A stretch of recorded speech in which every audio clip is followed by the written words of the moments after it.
Oi, gente, tudo bem? Meu nome é Karina e no vídeo de hoje a gente vai falar das bromélias. Quem assistiu o primeiro Plant Tour lá no Alvaso?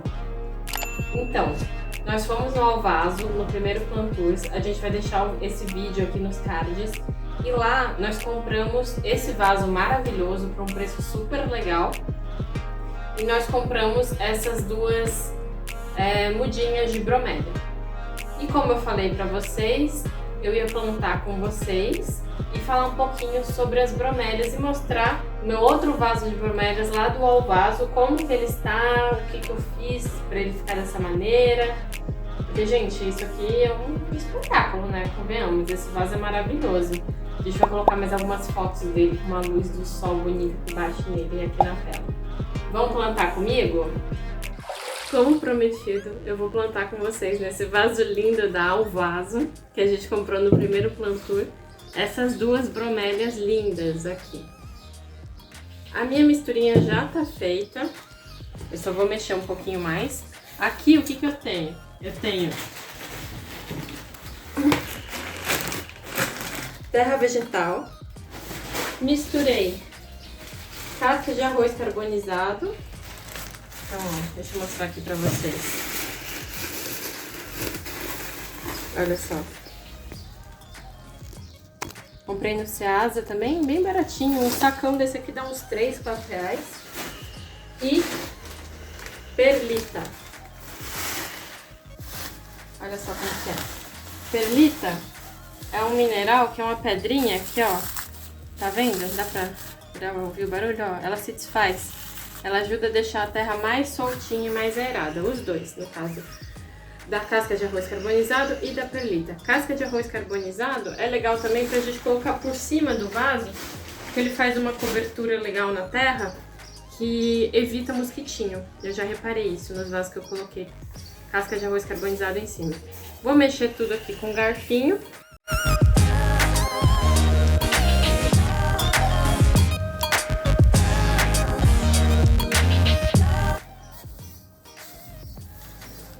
Tá bom.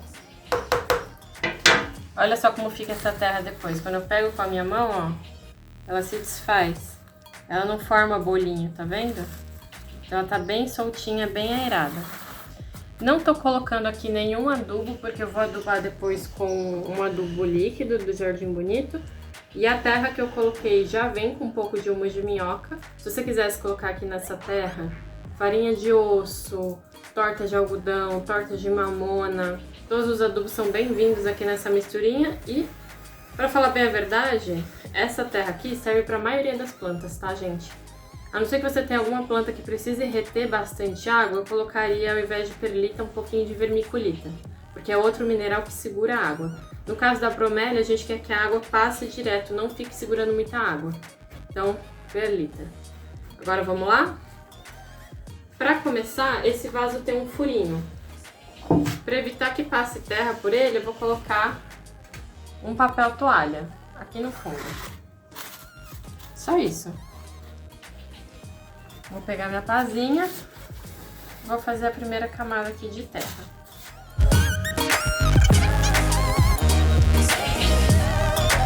Vou acomodar as minhas mudinhas. Para tirar ela do vaso, torce o vaso. Se é um vaso grande, chega assim no peito e abraça ele. Pra ele soltar bem gentilmente, não machucar as raízes. E ó. Vai soltando. Ó, pra liberar o torrão inteiro. E acomoda a sua plantinha aqui no vaso. Vou fazer a mesma coisa com a outra. Então, ó.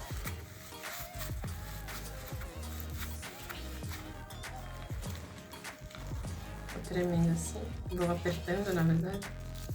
Pode jogar a terra aqui, essa terra também tá boa, ó. A gente vê que tem um pouquinho de areia de construção. Vou acomodar a mudinha. Tentar deixar elas meio opostas para encher mais o vaso. E eu vou completando com terra.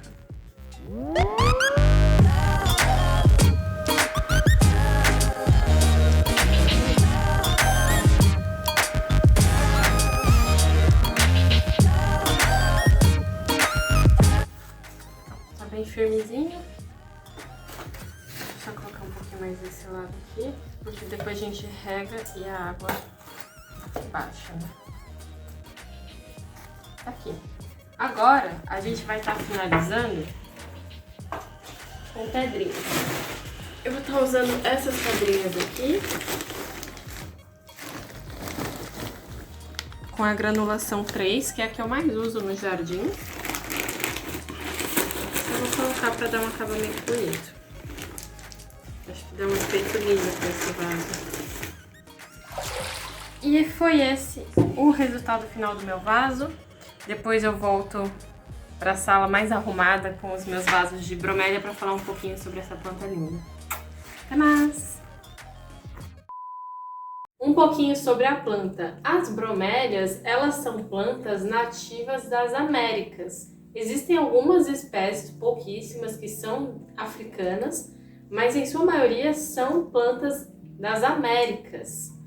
Então são plantas que a gente pode falar que são aqui no nosso Brasil também, muitas espécies são daqui. Infelizmente são plantas que estão em extinção por dois motivos.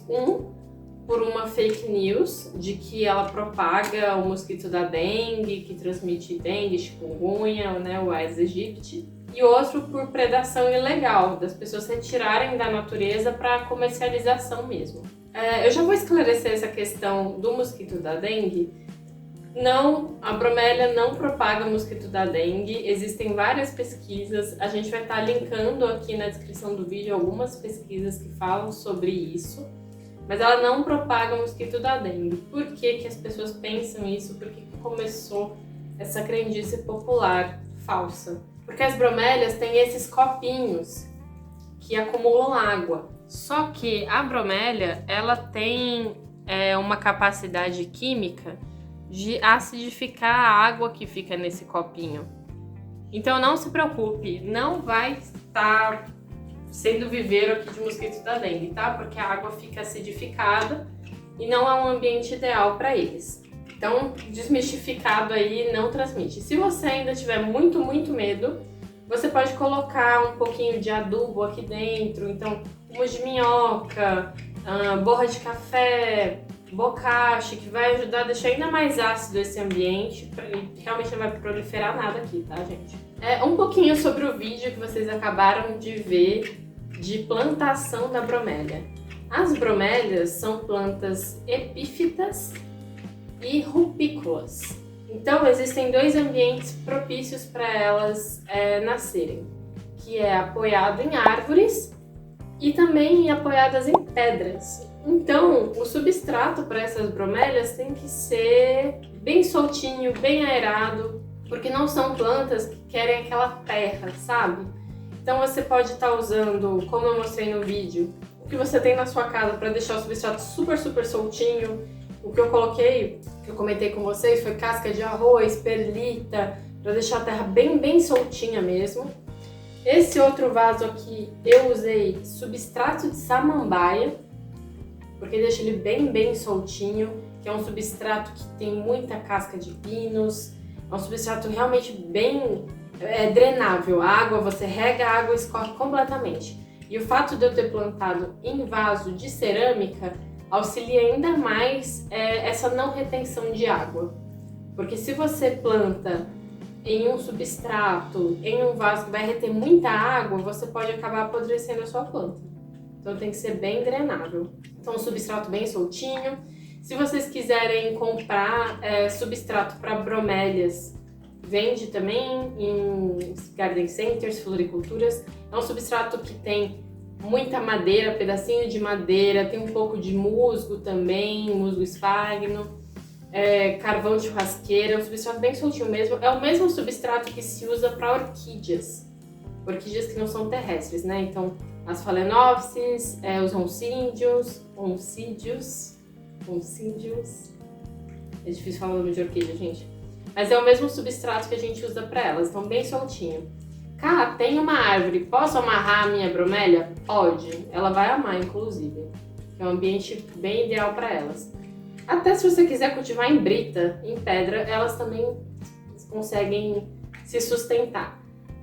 Esse termo rupícolas, que eu comentei anteriormente, é referente a ela poder ser cultivada em pedras, porque na natureza elas aparecem em costões rochosos, na Serra da Mata, e elas se prendem nas pedras, além de se prenderem nas árvores também.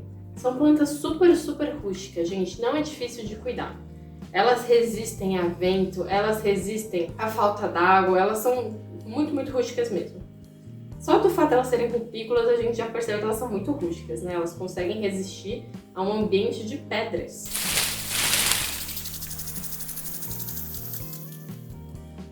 O que eu posso fazer para a minha bromélia crescer bem, crescer saudável? Ela precisa de muita, muita luz do sol mesmo, mas ela não pode tomar sol direto. É uma planta que é para ser cultivada à meia sombra, com muita, muita luz. Por quê? O sol direto faz isso aqui com a sua planta. Ó, ela fica queimada. A gente pode ver que tem vários pontinhos que aconteceu isso. O que aconteceu com essa planta aqui? Ela cresce muito rápido. Ela era uma mudinha do tamanho dessas aqui. Só que era menor, na verdade, porque aqui eu tenho duas mudas. Quando eu plantei essa mudinha aqui, era uma só. Então eu tinha uma planta mãe e as filhotinhas. Eram três copinhos, né? E eu tenho essa planta há mais ou menos um ano. Essa aqui, roxinha, essa Fireball. E ela foi crescendo e o sol foi mudando de posição com as estações. Chegou o verão, onde ela estava, começou a pegar sol, na hora ela queimou. Isso aqui foi questão de 2, 3 dias, aí eu percebi e retirei ela do sol. E ela já tá novamente com folhas novas, sem estarem queimadas. Então muita, muita luz do sol, mas cuidado para não queimar a sua plantinha, tá? Adubação. Ela não é exigente com adubação. Adubo é sempre para errar para menos, tá, galera? Porque é muito perigoso você matar a sua planta por excesso de adubo. As minhas, eu quase não adubo, não vou mentir. Quando eu adubo, é adubo líquido e aí você coloca bem pouquinho mesmo nos copinhos. A planta, ela, todos os nutrientes, toda a hidratação dela, ela tira dos copinhos. Então é sempre o copinho que tem que estar cheio, você tem que focar nos copinhos das suas bromélias. Vai regar? Coloca água dentro dos copinhos também, isso vai ser bem importante para a saúde da sua planta. Vai adubar? Coloca adubo no copinho, mas é bem pouquinho mesmo, tá? Melhor errar para menos do que para mais. Se você quiser adubar com uma frequência, eu recomendo 3 meses, 4 meses. Ela não é exigente com adubação. Reparem o seguinte, a bromélia, ela tem a planta mãe e ela tem os filhotinhos. Quando essa planta mãe morrer, é interessante a gente estar tirando, tá? Porque essa planta mãe, quando ela morre, ela começa a secar. E se você não tira ela, você vai estar demorando para jogar nutrientes para os filhotinhos. Então é uma manutenção legal da gente fazer. Outra coisa, se você vai comprar uma bromélia que tem flores, um exemplo é a bromélia imperial, que a gente vai colocar uma foto aqui, não compre ela florida. Porque quando a bromélia dá flor, ela está encerrando o ciclo de vida dela. Então aquela planta que deu flor, ela vai morrer em poucos meses. A flor dela dura alguns meses, mas depois a planta morre, ela encerra o ciclo dela e aí ela pode ou não dar filhotinhos. Geralmente dá filhotinhos, mas é melhor não arriscar. Filhotinhos são esses aqui, ó. Vendo? Isso aqui é filhotinhos. A planta mãe dessa bromélia aqui, ela nem tá mais aqui. Era uma planta que ficava aqui no meio, aqui atrás, já é falecida. Pensando na planta mãe, né, conforme ela vai morrendo, ela vai perdendo a capacidade de acidificar a água. Então tem essa questão também. Se eu tenho muito receio do mosquito da dengue, e eu quero ter certeza absoluta de que não vai acontecer nada do gênero na minha casa, não vou estar propagando viveiro de mosquito, tira a planta mãe para garantir que não vai mesmo ter mosquito. Porque ela vai perdendo essa capacidade de acidificar a água. E é isso das bromélias, a gente pode plantá-las em bacias, como são os casos dessas aqui. A gente pode cultivar em árvores, a gente pode fazer jardim vertical também, que fica lindo. E é uma planta nacional, gente, então nada melhor do que a gente usar plantas nacionais, plantas que são do ambiente que a gente vive na nossa Urban Jungle, porque é muito mais sustentável do que a gente pegar plantas muito raras, que não são da região que a gente mora. E é isso, gente. Espero que vocês tenham gostado. Se vocês cultivam bromélias, se vocês esperam cultivar bromélias, me avisem e eu vejo vocês no próximo vídeo. Tchau!